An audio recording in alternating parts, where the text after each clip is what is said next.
बहुत समय पहले की बात है। रायगढ़ में अचानक से चिड़ियों का दिखना कम होने लगता है। उस नगर में रहने वाले लोग पक्षियों से बहुत प्यार करते थे। फिर रोज अपने घर के बाहर चिड़ियों के लिए दाना पानी रखते। लेकिन अचानक चिड़ियों के गम होने से वह सब परेशान थे। किसी को कुछ समझ नहीं आ रहा था कि चिड़िया आखिर चली कहाँ गई। नगर में रहने वाला मुन्ना अपने मित्र स्वर्ण से, भाई हमारा नगर तो जैसे खाली होता जा रहा है यार। सही कहा तुमने। चिड़ियों की आवाज से मन खुश होता है। उन्हें देखकर अजीब सी खुशी मिलती है। यार अब तो नगर के बच्चे भी ज्यादा खेलते नहीं दिखते। हाँ, पहले सारा दिन ये बच्चे चिड़ियों के साथ इधर उधर भागते थे। अब तो बच्चे उदास हो गए।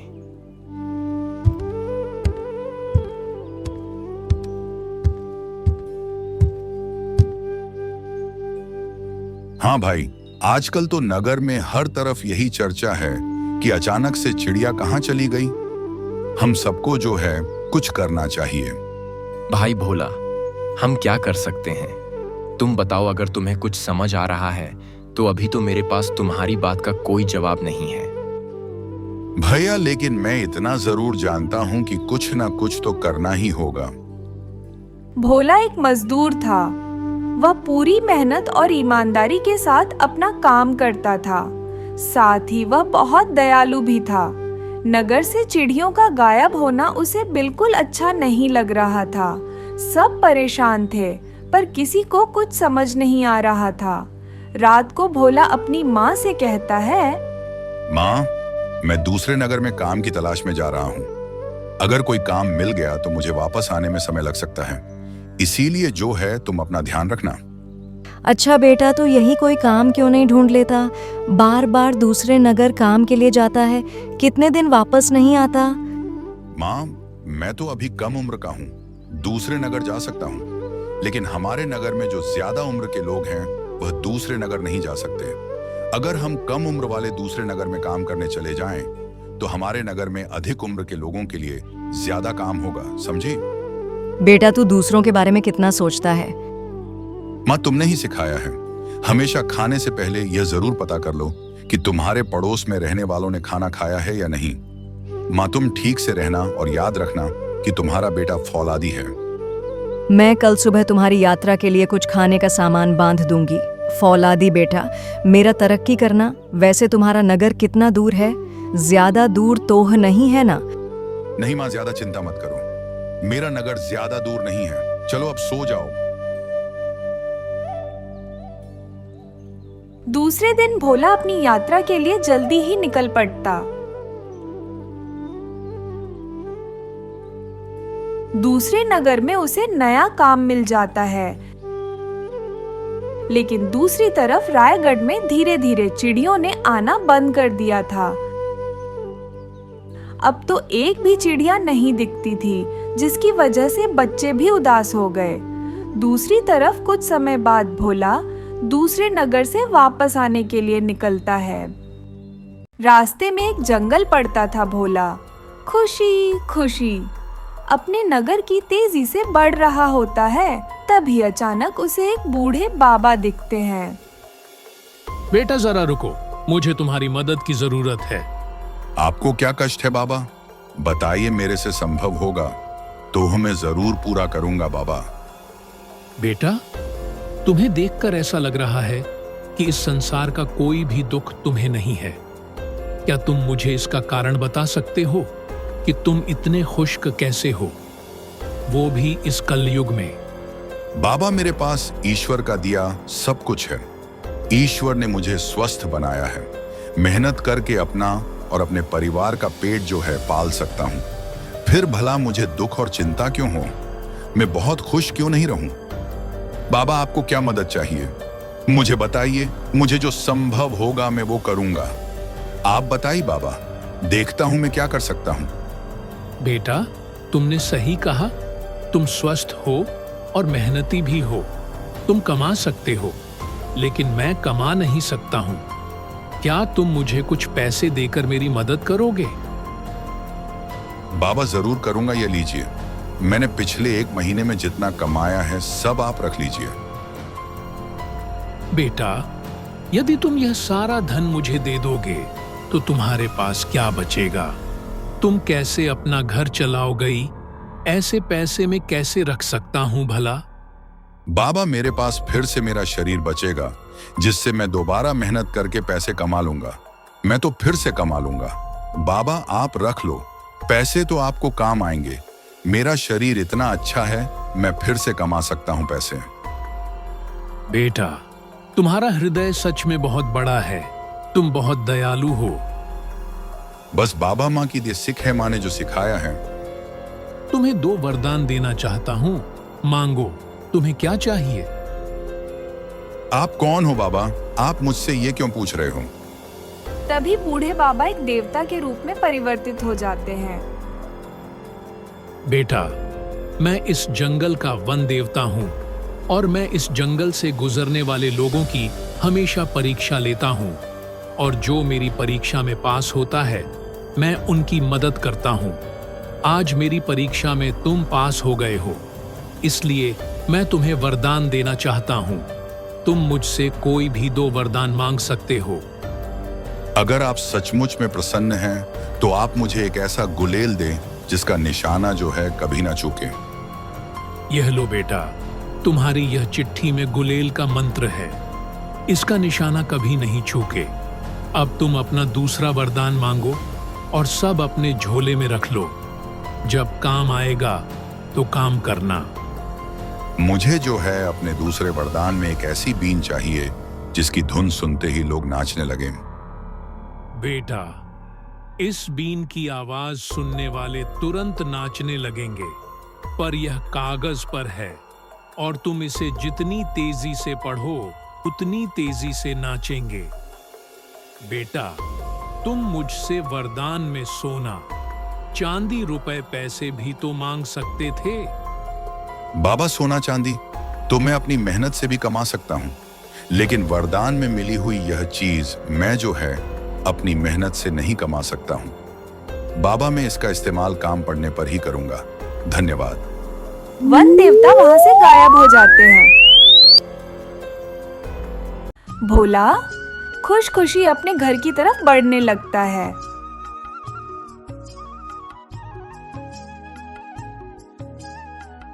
भोला को पशु पक्षियों से बहुत प्यार था। एक दिन भोला बेटा, जल्दी से आकर रोटी खा ले, वरना तुझे काम के लिए देर हो जाएगी बेटा। जैसे तुझे लगता है तेरे पक्षी भूखे होंगे, वैसे ही मुझे लगता है मेरा बच्चा भूखा होगा। इसलिए बेटा तू खा ले, तब मुझे चैन मिलेगी।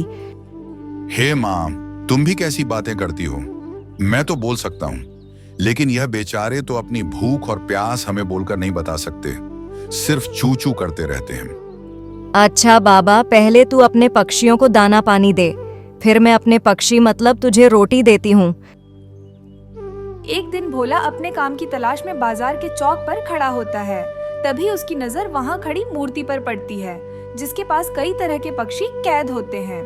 कितने सुंदर पक्षी हैं, और यह रंग बिरंगा तोता तो बड़ा ही मन भोला वाला है ना। जाने क्यों यह आदमी इन पक्षियों को कैद करके रखता है। मेरा बस चले तो मैं इस आदमी के सारे पक्षी खरीद लूं और उन्हें आजाद कर दूं। क्या करूं, मेरे पास इतने पैसे भी तो नहीं हैं। भोला, आ गए तुम? जी साहूकार जी, मैं आपका ही इंतजार कर रहा था। अब बताइए कहाँ काम करना है, मैं तैयार हूँ। अब चलो मेरे साथ। मेरे घर पर ही कुछ काम है, लेकिन काम थोड़ा ज्यादा है, तो शायद तुम्हें कुछ दिन वहां रुकना पड़े।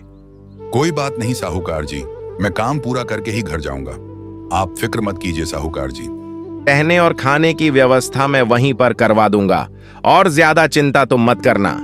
अच्छा, आपका बहुत बहुत शुक्रिया साहूकार जी। मैं आपके के यह शिद्दत से काम करूंगा। भोला साहूकार के घर में काम करना शुरू कर देता है। शाम को साहूकार का बेटा घर वापस आता है।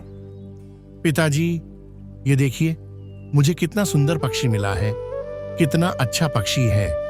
हाँ बेटा, ये पक्षी तो सच में बड़ा ही सुंदर है, लेकिन तुम्हें यह पक्षी मिला कहाँ से?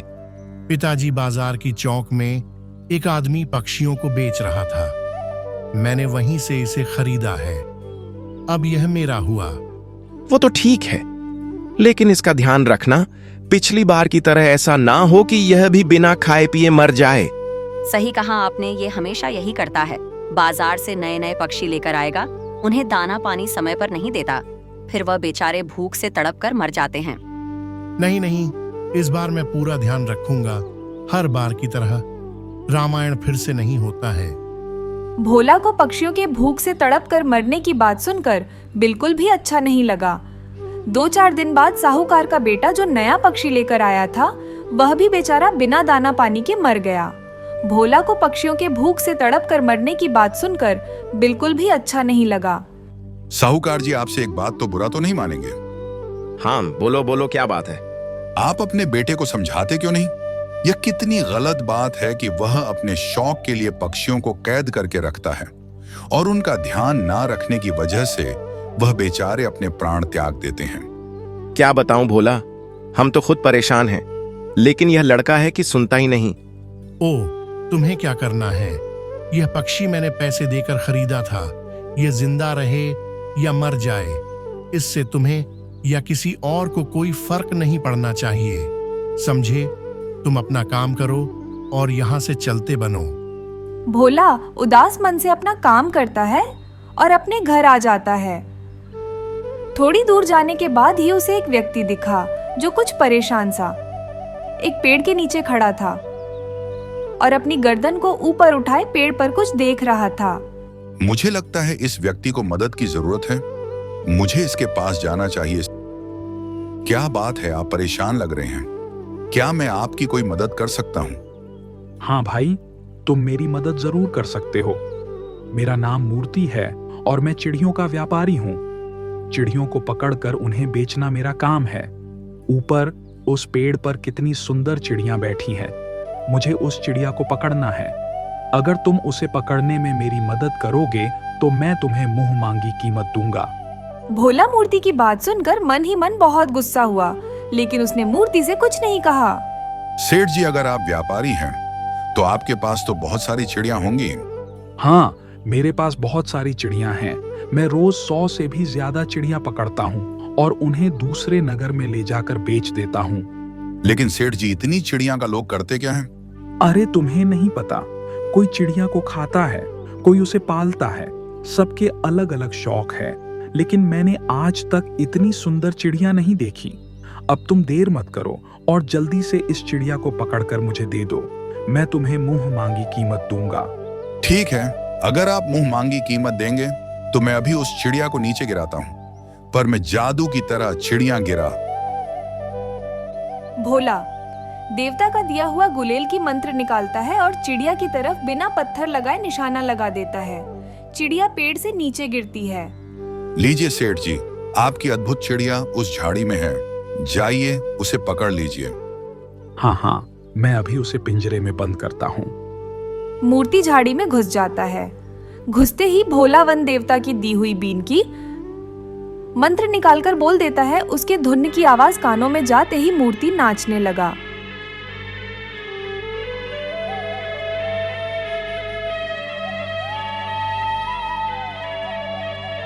अरे भाई, मुझे नचाना बंद करो भाई, कृपया करो।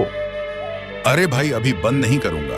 पहला तुम वादा करो कि तुम तुम्हारे चिड़िया को आजाद करोगे तो मैं छोड़ दूंगा, वरना फिर।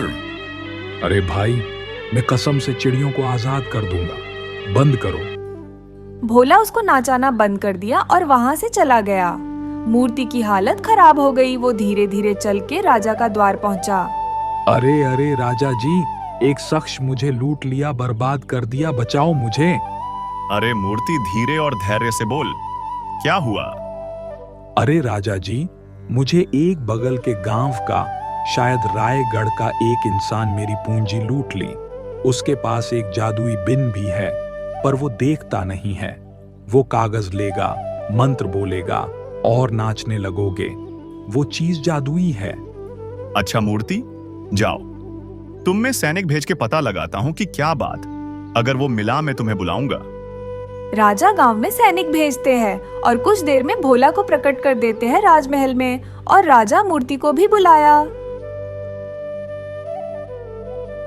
क्यों रे भोला, ये सही कह रहा कि तू इसका सामान चुराया और धमकी दी?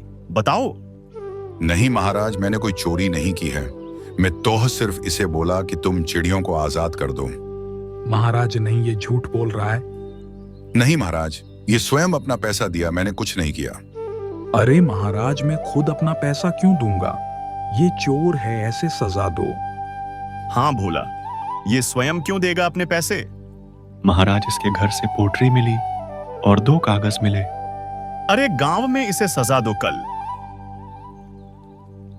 गांव में सुबह सब तैयार थे भोला को फांसी देने के लिए। एकजुट थे, मूर्ति मन ही मन खुश था। भोला, तुम अपनी आखिरी इच्छा बताओ, कानून का हक होता है पूछना। महाराज, मुझे एक बार मेरी चिट्ठी दीजिए। सिपाही उसे चिट्ठी देता है, भोला मंत्र बोलता है और सब नाचते हैं। अरे भोला, बंद कर इसे। भोला बंद करता है। क्यों बताओ महाराज, ये स्वयं दिया या मैं जबरदस्ती मांगा?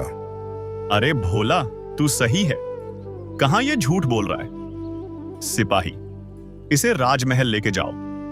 वह भोला, तुम मुझे बताओ कि ये वरदान कौन दिया? महाराज, मुझे एक वन देवता जंगल में मिले, वही दिए थे। भोला, आज से तुम महल के मंत्री बने। आज भोला के पास सब कुछ था, वो अपनी जीत हासिल कर लिया।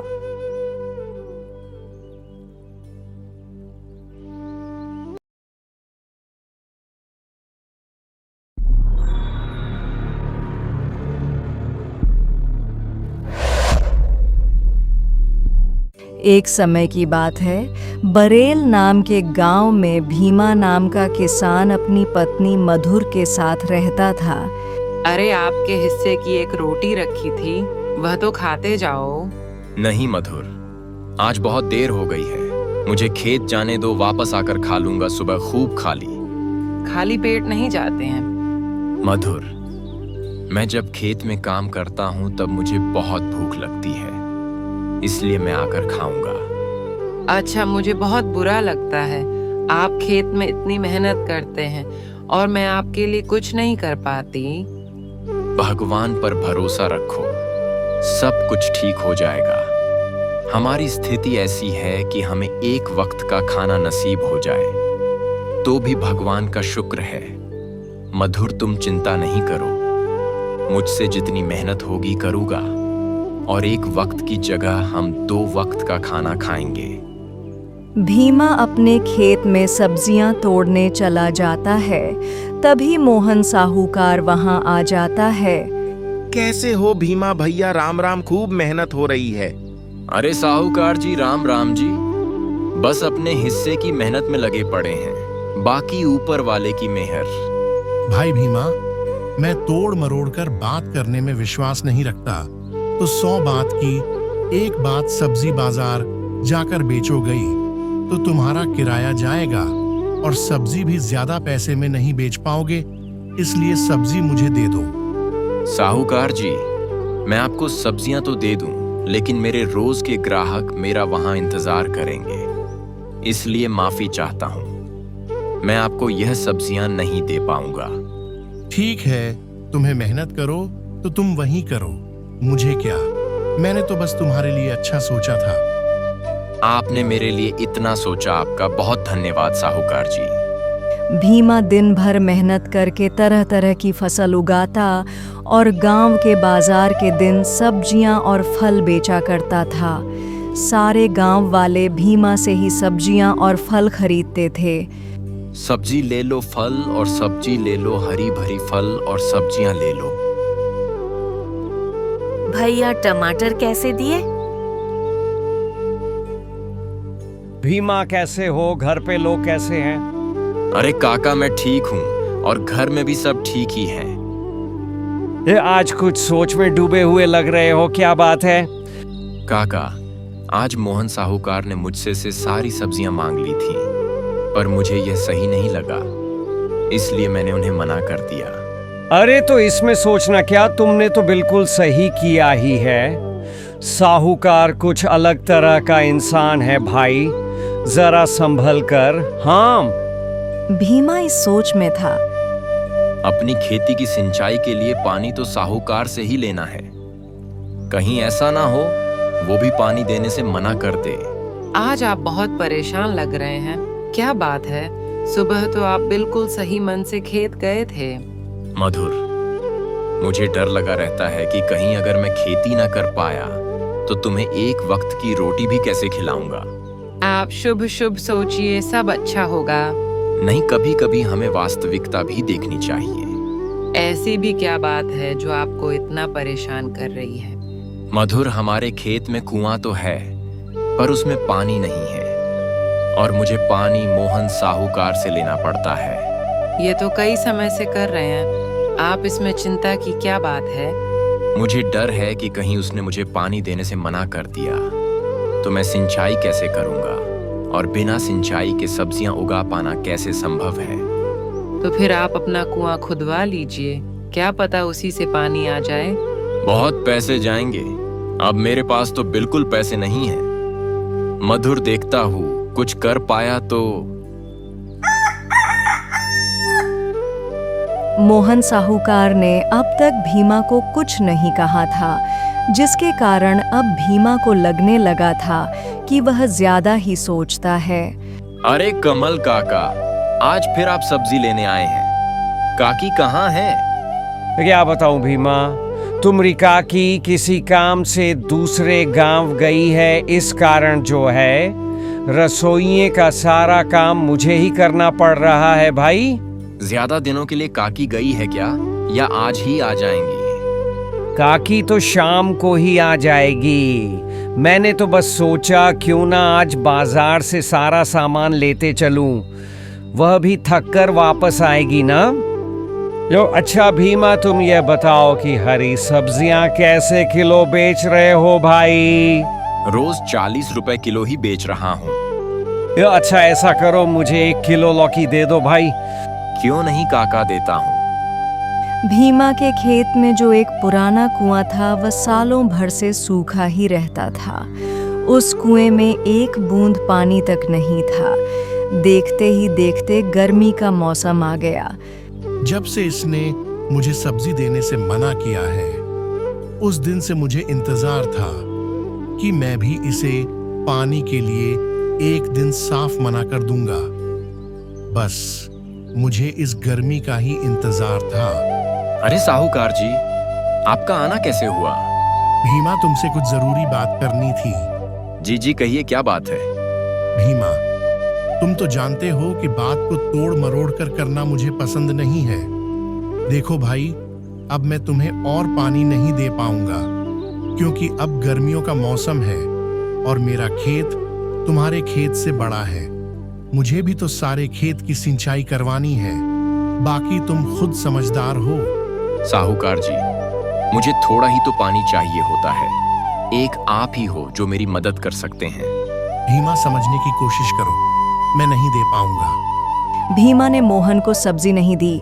इसी कारण मोहन को भीमा से बत जलन होती थी और इसलिए उसने पानी देने से साफ मना कर दिया। मधुर में बर्बाद हो गया। ये क्या हो गया? ये क्या परेशानी आ पड़ी? अब हमारा घर का गुजारा कैसे होगा? क्या हुआ जी, इस तरह से क्यों परेशान हो रहे हैं? ऐसी क्या बात हो गई?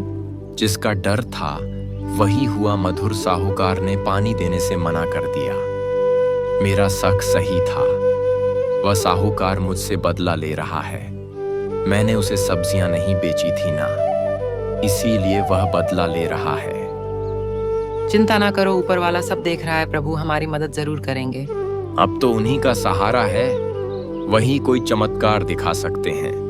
अच्छा ठीक है, आप जाकर आराम करो, मैं मोहन साहूकार से मिलकर आती हूँ। यह कहकर मोहन साहूकार से मिलने उनके घर की ओर निकल जाती। साहूकार जी घर में हो कि नहीं? अरे कौन है भाई, रुको आता हूँ। अरे मधुर, तुम हो? मेरे घर कैसे आना हुआ?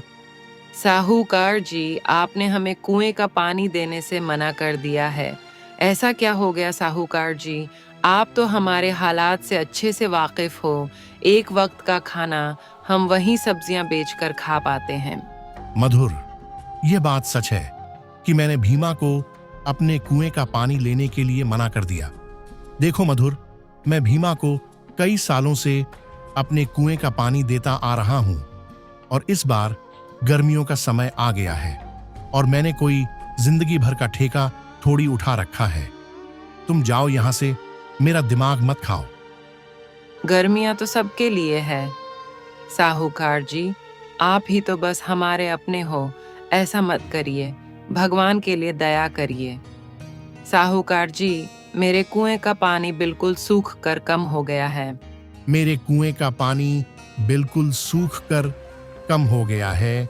अगर मैं तुम्हें अपने कुएं का पानी देता हूं तो मुझे गर्मियों में बहुत परेशानी होगी। सुन लिया ना, तुम्हारे चक्कर में मैं अपनी खेती खराब कर लूं क्या? लेकिन साहूकार जी, अभी तो गर्मियां बस शुरू हुई हैं, तब तक मेरे खेतों का क्या होगा? मैं कुछ नहीं जानता। मैंने भीमा को भी कहा था कि यह तुम्हारी समस्या है। मैं तुम लोगों को अपने कुएं का पानी नहीं दे सकता। बस भीमा। मधुर मोहन साहूकार को कुएं का पानी देने के लिए मनाने की बहुत कोशिश करती है, लेकिन साहूकार नहीं मानता। लीला दुखी होकर थक हार कर अपने घर की ओर निकल पड़ती है। रास्ते में, कोई बचाओ मुझे, कोई बचाओ। कौन है? कहाँ से आवाज दे रही हो? अम्मा। अरे बेटा, मैं कुएं में गिर गई हूँ, मुझे यहाँ से बाहर निकालो। अम्मा, आप मेरे कुएं में कैसे गिर गई? परेशान मत हुए, मैं कोशिश करती हूँ, आपको बाहर निकालने की कोशिश करती हूँ। बूढ़ी अम्मा को बाहर निकाल देती है और अपनी सारी कहानी बताती है। बूढ़ी अम्मा उसे आशीर्वाद देती हैं और वहां से चली जाती है। क्या हुआ? साहूकार ने क्या कहा? साहूकार जी ने पानी देने से मना कर दिया। कह रहे थे, अगर मैं तुम्हें पानी देता हूँ तो मुझे गर्मियों में बहुबत परेशानी होगी। पानी के बिना क्या होगा मधुर? हमारे सारे खेत तो सूख जाएंगे और हमारा गुजारा कैसे होगा? अच्छा, वो जो हमारा पुराना कुआं है उसको खुदवाने में कितना खर्च लगेगा? कम से कम 1000 तो लग ही जाएंगे। हे भगवान, इतने पैसे तो हम पर है ही नहीं, अब क्या होगा भगवान? मैं सोच रहा था, अगर मैं खुद से ही कुएं को खोद दूं। आपको लगता है कि इतना गहरा कुआं आप खोद लेंगे? मधुर, एक बात सोचो, अगर कुआं मिस्त्री खोद सकता है तो मैं क्यों नहीं खोद सकता? बात तो आपकी बिल्कुल ठीक है। अगले दिन सुबह भीमा कुआं खोदने के लिए अपने खेत जाने को तैयार हो जाता है। मुझे बहुत भूख लग रही है। जाओ और घर में जो कुछ भी है वह लेकर आओ, मैं खाकर चला जाऊंगा। खाने में तो बस थोड़ी से चावल ही बचे हैं। कोई बात नहीं मधुर, वही दे दो। आज बहुत मेहनत का काम करना है। मधुर अभी थाली में चावल परोसने ही वाली थी कि तभी दरवाजे पर एक आवाज सुनाई दी। यह किसकी आवाज है? लगता है कोई बूढ़ी अम्मा है। चलो दोनों बाहर चलकर देखते हैं। बेटा, जो कुछ भी घर में हो, चावल रोटी दाल मुझे खाने को दे दो बेटा। अरे, आप तो वही बूढ़ी अम्मा है ना जो उस दिन कुएं में गिर गई थी? हाँ बेटा, मैंने पहचान लिया तुम्हें। देखो बेटा, नियति का खेल भी देखो, आज भी तुम्हारे ही घर आ पहुंची। हम सब बहुत गरीब हैं। हम जैसे तैसे करके अपना जीवन गुजार रहे हैं। ऐसे में हम आपको कहां से खाना दे अम्मा? बूढ़ी अम्मा भीमा की स्थिति देखकर समझ गईं और बोली, कोई बात नहीं बेटा, सब ठीक हो जाएगा, अब मैं चलती हूँ। अम्मा रुकिए। मधुर, जो चावल तुमने मेरे लिए रखे थे वह जो है अम्मा को खिला दो। मैं उन्हें भूखा नहीं भेज सकता। अगर चावल आप अम्मा को दे देंगे तो आपको भूखा रहना पड़ेगा। कोई बात नहीं मधुर, जाओ और मेरे हिस्से का चावल अम्मा को लाकर दे दो। पर आप तो भूखे रह जाएंगे ना। अरे तुम जो है उसकी चिंता मत करो, मैं तो जवान हूँ, भूख को झेल लूंगा। पर मैंने अम्मा को भूखा जाने दिया तो मेरे गले से भी खाना नहीं उतरेगा। भीमा की पत्नी मधुर रामू के कहे अनुसार भीमा के हिस्से का भोजन बूढ़ी अम्मा को दे देती है। धन्यवाद बेटा, धन्यवाद। भले ही तुम दोनों अभी परेशानी में हो, तुम्हारे बुरे दिन चल रहे हैं, मगर ऊपर वाला सब देख रहा है। अम्मा, आज मैं जिस काम के लिए जा रहा हूँ, बस मेरा वो काम सफल हो जाए। बेटा, ऊपर वाला है, वह एक दिन तुम्हारी अवश्य सुनेगा। अब मैं चलता हूँ। सुनिए, आज मैं भी आपके साथ खेत चलती हूँ। सुबह सुबह दोनों अपने कुएं की खुदाई करने खेत की ओर चल देते हैं। मधुर, हमारे कुएं में तो एक भी बूंद पानी नहीं है। हे प्रभु, हमारी कौन सी परीक्षा ले रहे हैं? आप परेशान मत हो। मधुर, हिम्मत रखो, मैं नीचे जाकर काम शुरू करता हूँ। भीमा कुएं में नीचे उतरकर कुएं की खुदाई शुरू कर देता है। कुछ समय बाद अचानक से कुएं की एक पत्थर के अंदर से पानी निकलने लगता है और उसे एक चमकती चीज भी मिलती। अरे मधुर, ये देखो, ये पानी कहाँ से आ रहा है? ए जी, मुझे तो अपनी आंखों पर विश्वास नहीं होता।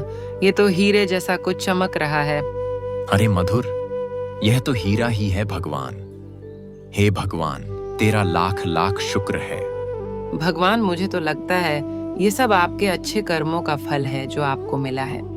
देखा मधुर, भगवान के घर देर है पर अंधेर नहीं है। वह बूढ़ी अम्मा सही कह रही थी। हम जो भी कर्म करते हैं, हमारे कर्मों का फल अवश्य मिलता है। मधुर, भगवान ने मेरी सुन ली। अब मैं इस पानी से अपने खेत की सिंचाई अच्छी तरह से कर सकूंगा। उस हीरे का क्या करेंगे आप? मधुर, उस पर मेरा अधिकार नहीं है। उससे जो भी पैसे आएंगे वह मैं दान करूंगा। कुछ पैसे बस हमारे लिए रख लूंगा। मोहन साहूकार दोनों की बातें छुपकर सुन रहा होता है। भीमा जैसे ही कुएं से बाहर आता है तभी मोहन वहां आ जाता है। भीमा, वो मेरा है। मैं तुम्हारे घर आकर यह बताने ही वाला था कि मेरा हीरा तुम्हारे कुएं में गिर गया है। साहूकार जी, झूठ क्यों कहते हो? यह पत्थरों के अंदर दबा हुआ था और इतनी मेहनत मशक्कत के बाद मुझे मिला है। हीरा सीधी तरह मुझे देता है या मैं पुलिस को बुलाऊं? चुपचाप से हीरा मेरे हवाले कर दे। मैं किसी से नहीं डरता, बस अपने भगवान से डरता हूँ साहूकार जी। मुझसे ज्यादा बहस करेगा न तो तुझे भगवान के पास भेज दूंगा, बता रहा हूँ। पानी चाहिए था हीरा, आप उन्हीं को दे दीजिए। अरे ऐसे कैसे दे दे मधुर? हमने कोई बेईमानी नहीं की है। ये साहूकार लालची है। तभी साहूकार ने हीरा छीन लिया। अरे वाह, मैं तो करोड़पति बन गया। अब तो करोड़पति नहीं, मैं तो हीरापति बन गया। उसे ठोकर लगती है और हीरा मोहन के कुएं में गिर जाता है और मोहन के कुएं का पानी बिल्कुल सूख जाता है। अरे हाय हाय, मेरा हीरा! अरे ये क्या, मेरे कुएं का पानी! हे भगवान, यह पानी क्यों सूख गया? हे भगवान, मैं तो बर्बाद हो गया। अरे देखा, बुरे कर्मों का फल बुरा ही होता है। भीमा, मुझे माफ कर दो, मैं समझ गया। मेरे कुएं का पानी वापस ला दो। हम भगवान नहीं है साहूकार जी। कोई जादू कर दे और तुरंत पानी आ जाए। तुम लोग जो बोलोगे मैं करूं, पर पानी वापस ला दो। पानी हम कोशिश कर सकते हैं, पहले आप वो हीरा लाकर हमें वापस करें। ठीक है, मैं अभी जाकर हीरा लेकर आता हूँ। देखा, भगवान है, यह तो सच है। हमें किसी चीज का लालच नहीं। आज हमारे पास कुछ नहीं है, फिर भी हम खुश हैं। हाँ, और साहूकार जी के पास सब कुछ है, फिर भी लालच है उनको। उनके लालच का सबक तो मिल ही गया। लेकिन मधुर, मैं भगवान से मांगूंगा कि साहूकार जी के कुएं का पानी वापस आ जाए। हाँ, मैं भी किसी का बुरा नहीं चाहती हूँ। अच्छा करने से अच्छा ही होता है।